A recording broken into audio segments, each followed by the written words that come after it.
اس ہفتے ایک خوشخبری ہے کہ وفاقی شرعی عدالت ٹرانسجینڈر بل کو مسترد کر دیا ہے وفاقی شرعی عدالت نے، اور یہ کہا ہے کہ کوئی شخص اپنی مرضی سے جنس تبدیل نہیں کرا سکتا۔ اس بل کو مسترد کروانے میں ہماری دینی جماعتوں، خصوصاً جماعت اسلامی، جمعیت علماء اسلام، تنظیم اسلامی، social media activist, youth club اور بھی بہت سارے لوگوں کا کردار ہے۔ تفصیلی فیصلے کا انتظار ہے۔ دعا کریں یہ بل ہمارے ملک سے مکمل ختم ہو جائے۔ بالکل، اس میں جمعیت علماء اسلام کا بھی کردار ہے، جماعت اسلامی کا بھی کردار ہے، تنظیم اسلامی کا بھی کردار ہے، یوتھ کلب والوں کا بھی کردار ہے، اور دو وکیل تو میرے جاننے والے ہیں، ان کا بھی بہت بڑا کردار ہے۔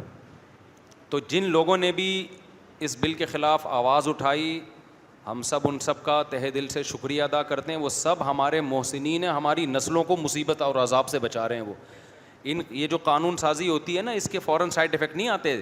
یہ نسلوں میں جا کے جب نسلیں برباد ہونا شروع ہوتی ہیں نا، پتہ ہی نہیں پیدا ہوا تھا ہی 2 بکرے آپ نے ذبح کر دیے، کاٹ دیے، اور 7 سال کی عمر میں کہہ رہے کہ میں شیعہ ہوں۔ ایک بکرے کا خرچہ ضائع ہو گیا کہ نہیں ہو گیا؟ بکرا سستا تھوڑی مل رہا ہے بھائی۔ تو ان لوگوں نے ہمارے بکروں کے خرچے بھی بچا لیے۔ جو شیعہ ہے وہ ہمیشہ کیا رہے گی؟ شیعہ رہے گی۔ جو ہی ہے ہمیشہ کیا رہے گا؟ شیعہ رہے گا۔ تو ان سب کا شکریہ۔ یہ تو خیر میں نے ایک مزاح کی بات کی ہے، یہ تو اس سے بڑھ کر ہے۔ بکروں کا خرچہ تو بہت ہلکی چیز ہے، بڑے مصیبت۔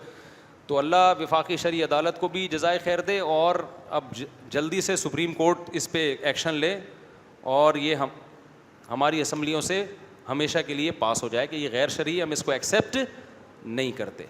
اور ان دینی جماعتوں یا کوئی بھی، چاہے دینی نہ بھی ہو، کوئی بھی اچھے کام کو کر رہا ہے تو اس کو سپورٹ کرنا چاہیے، چاہے کوئی بھی ہو۔ یہ جو 2 وکیل میرے جاننے والے ہیں، یہ تو کوئی ایسے کوئی مولانا ٹائپ کے نہیں ہیں، یہ تو بیچارے تھوڑے لبرل ٹائپ کے ہی لگے مجھے دیکھنے سے، لیکن سوچ اچھی ہے ان کی، بہت محنت کی انہوں نے۔